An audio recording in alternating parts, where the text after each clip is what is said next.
Hello friends, welcome to my YouTube channel struggle and success में मैं आप लोगों का फिर से बहुत बहुत हार्दिक स्वागत करती हूँ मित्रों।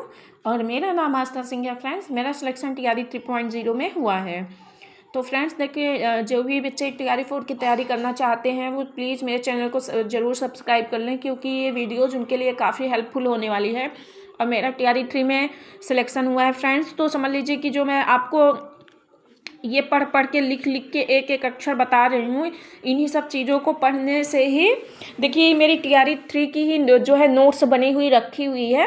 बस ये है कि थोड़ा ऊपर जैसे मैंने टीआरई 4.0 डाल दिया है, तो जिससे आपको कन्फ्यूजन ना हो। लेकिन इन्हीं सब चीज़ों को मैंने पढ़ के, और ये मेरी पहले की ही नोट्स बनी हुई है मित्रों, तो मैं आप लोगों के लिए वीडियोज़ को बना रही हूँ। तो प्लीज़ मेरे चैनल को ज़रूर सब्सक्राइब करें और बेल आइकन को ज़रूर प्रेस कर दें, ताकि मेरी हर एक वीडियोज़ आप तक ज़रूर पहुँचती रहे।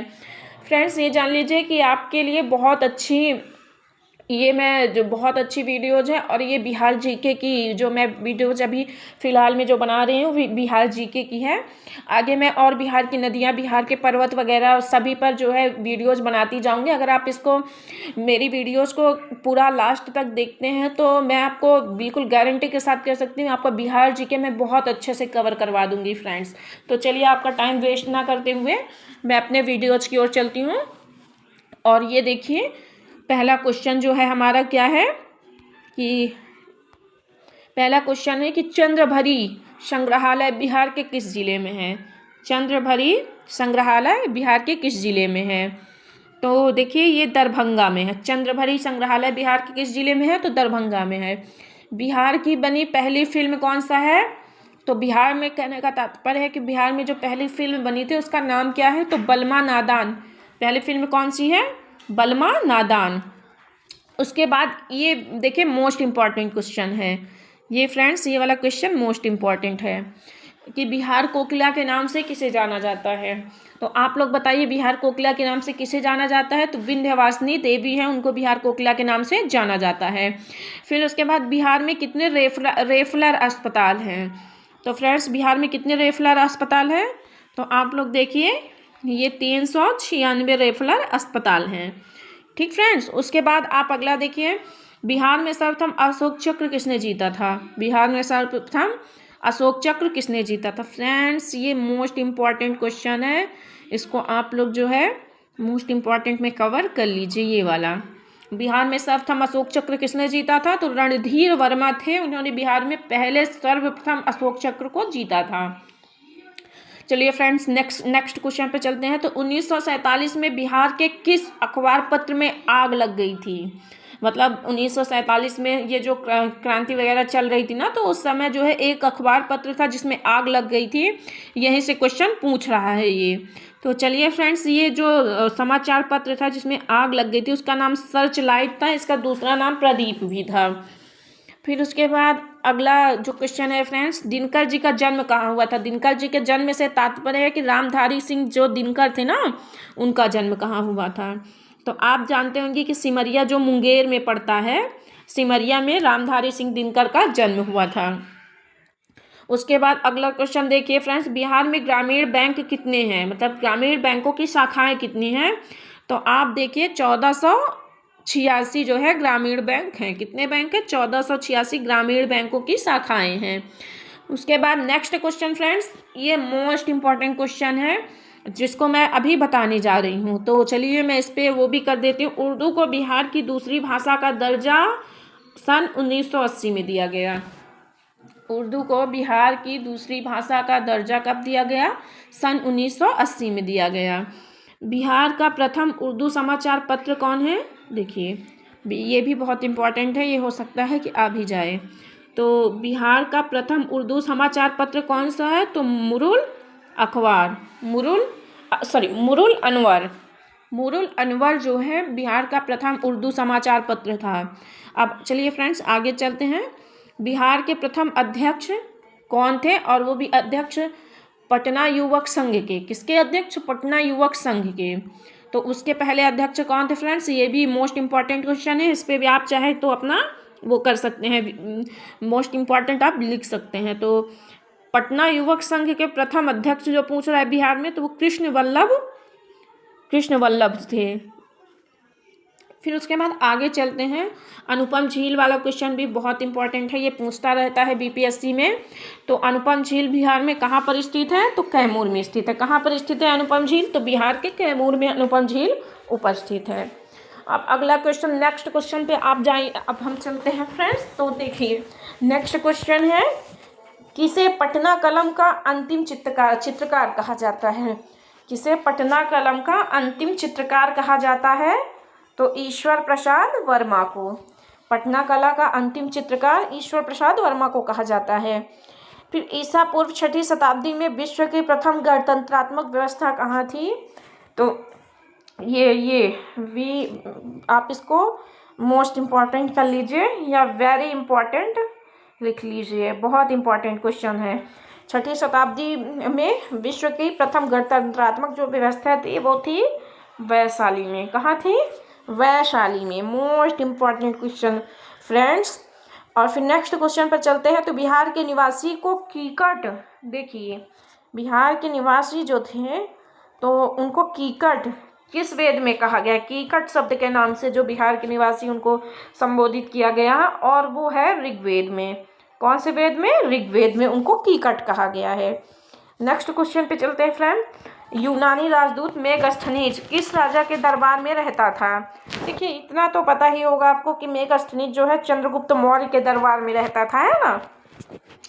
तो बिहार की इलेक्ट्रॉनिक नगरी किसे कहते हैं? मोस्ट इम्पॉर्टेंट VI आप इसको लिख लीजिए, वेरी इंपॉर्टेंट कि बिहार की जो इलेक्ट्रॉनिक नगरी कौन सी है? तो हाजीपुर। बिहार की इलेक्ट्रॉनिक नगरी के नाम से कौन जाना जाता है? हाजीपुर। नेक्स्ट क्वेश्चन, किस शासक के काल में पाटलिपुत्र में तृतीय बौद्ध संगीति हुई थी? तो अशोक के समय में जो है तृतीय बौद्ध संगीति हुई थी। फिर फ्रेंड नेक्स्ट क्वेश्चन पे चलते हैं। तो किस शासक के काल में प्रथम बौद्ध संगीति का आयोजन किया गया था? तो इसको जरूर याद रखिएगा क्योंकि ये बिहार से सब संबंधित है, तो जरूर क्वेश्चन पूछ सकता है। तो अजातशत्रु। फिर उसके बाद नेक्स्ट क्वेश्चन पे चलते हैं। तो द्वितीय बौद्ध संगीत का आयोजन किसके काल में हुआ है? कालाशोक के काल में हुआ है। फ्रेंड्स देखिए मैंने इसका आगे आपको एक मैं वो बताऊंगी, इससे आपको कन्फ्यूजन दूर हो जाएगा। एक ट्रिक बताऊंगी। किस शासक ने नंद वंश को पराजित कर मौर्य वंश की स्थापना की थी? नंद वंश के शासक जो घनानंद था ना, उसी को पराजित करके चंद्रगुप्त मौर्य ने मौर्य वंश की स्थापना की थी। फिर नेक्स्ट क्वेश्चन देखिए, किस सुल्तान ने दरभंगा का नाम बदलकर तुगलकाबाद रखा था? तो मोहम्मद बिन तुगलक ने। किसने? ये भी मोस्ट इम्पॉर्टेंट क्वेश्चन है फ्रेंड्स, मोस्ट इम्पॉर्टेंट क्वेश्चन। क्या है? मोस्ट इम्पॉर्टेंट क्वेश्चन है। तो कौन से शासक ने तुगलकाबाद रखा था? तो मोहम्मद बिन तुगलक ने। जनसंख्या की दृष्टि से बिहार राज्य का कौन सा स्थान है? तो तीसरा स्थान है। जनसंख्या की दृष्टि से तीसरा स्थान है। जैन धर्म के प्रथम तीर्थंकर कौन थे? तो ऋषभदेव थे। कौन थे? ऋषभदेव थे। और जैन धर्म के प्रवर्तक महावीर जो स्वामी थे, उनको निर्वाण की प्राप्ति कहाँ हुई थी? तो पावापुरी में हुई थी। तुगलक काल में बिहार की राजधानी, most very important question friends ये वाला। तुगलक काल में बिहार की राजधानी कहाँ थी? तो बिहार शरीफ थी। कहाँ थी? बिहार शरीफ थी। दरिया खान आनी को बिहार का शासक कब बनाया गया? 1495 से 1522 तक। 1495 से 1522 तक दरिया खान आनी को बिहार का शासक कब बनाया गया? 1495 से 1522 तक। अब देखिए मैं आपको यहाँ एक ट्रिक के माध्यम से समझाऊंगी, आपको यहाँ कंफ्यूज नहीं होना है फ्रेंड। देखिए ये यहाँ से यहाँ तक देखिए, ये जो प्रथम बौद्ध संगीति है, द्वितीय बौद्ध संगीति है, तृतीय बौद्ध संगीति है, चतुर्बौद्ध। आपको पता है कि कुल 4 बार बौद्ध संगीतियाँ मतलब जो है बौद्ध सभा का आयोजन किया गया था। तो पहला अक अक, आप इसको पहले पढ़ लीजिए। अक अक, अक अक से क्या तात्पर्य है? अक अक से तात्पर्य है पहला अजातशत्रु, दूसरा कालाशोक, तीसरा, रुक जाइए एक मिनट। अक अक से क्या तात्पर्य है फ्रेंड्स? अक अक से तात्पर्य है आपका ये पहला अजातशत्रु हो गया, दूसरा जो है कालाशोक हो गया, तीसरा जो है ये अशोक हो गया आ से, और चौथा कनिष्क हो गया। अक अक से तात्पर्य पहला अजातशत्रु से है, दूसरा कालाशोक से है, और जो दूसरा आ है अशोक और कनिष्क। अजातशत्रु, कालाशोक, अशोक और कनिष्क, ये 4 जो हैं संबंधित हैं। अक से तात्पर्य आप चारों का नाम याद रखिएगा। पहले अशोक आएगा, फिर कालाशोक आएगा, फिर जो है पहले अजातशत्रु आएगा, फिर कालाशोक आएगा, फिर अशोक आएगा, फिर कनिष्क आएगा। अक। ठीक है फ्रेंड्स, हम आगे चलते हैं। तो अगला जो क्वेश्चन है, बिहार का ग्रैंड ट्रंक रोड किस राष्ट्रीय राजमार्ग के नाम से जाना जाता है? तो राष्ट्रीय राजमार्ग 2 के नाम से जाना जाता है। ठीक है फ्रेंड्स, अब हम अपने नेक्स्ट क्वेश्चन पे चलते हैं। बिहार की प्रथम रेलवे लाइन का निर्माण कहाँ से कहाँ तक हुआ था? मुगल सराय से कोलकाता तक हुआ था। और आर्यभट्ट का संबंध बिहार में किस जिले से है? तो पाटलिपुत्र से है। किस जिले से है? पाटलिपुत्र से है। अब चलिए फ्रेंड्स, मैं नेक्स्ट अपने क्वेश्चन पे चलती हूँ। बिहार के किस बाग को भारत का उद्यान कहा जाता है? ये वी आई। तो गंगा का उत्तरी जो मैदान है उसको क्या कहा जाता है? भारत का वो मैदान कहा जाता है। फिर उसके बाद जो है आप देखिए, बिहार के किस जिले को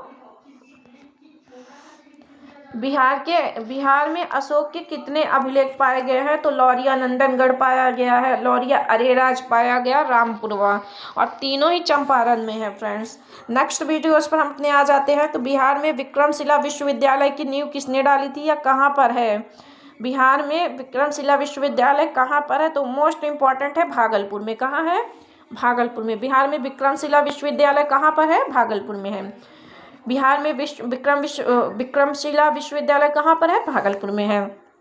नेक्स्ट क्वेश्चन पे आ जाते हैं। बिहार के किस स्थान पर उत्तर पाषाण कालीन पुरातात्विक अवशेष मिले हैं फ्रेंड्स? तो आपको पता होना चाहिए कि चिरांद से उत्तर पाषाण कालीन जो है पुरातात्विक अवशेष पाए गए हैं। और बिहार का हाई कोर्ट कहाँ है? तो पटना में है। बिहार में हाई कोर्ट कहाँ पर है? तो पटना में। फिर उसके बाद नेक्स्ट क्वेश्चन, बिहार में मानसून कहाँ से आता है? बंगाल की खाड़ी से आता है। कहाँ से आता है? बंगाल की खाड़ी से आता है। बिहार में किस महापुरुष ने ज्ञान प्राप्त किया था? तो ये तो वेरी इजी क्वेश्चन है, इसको भी नहीं कर पाएंगे तो क्या? गौतम बुद्ध ने। कौन प्राप्त किया था? गौतम बुद्ध ने।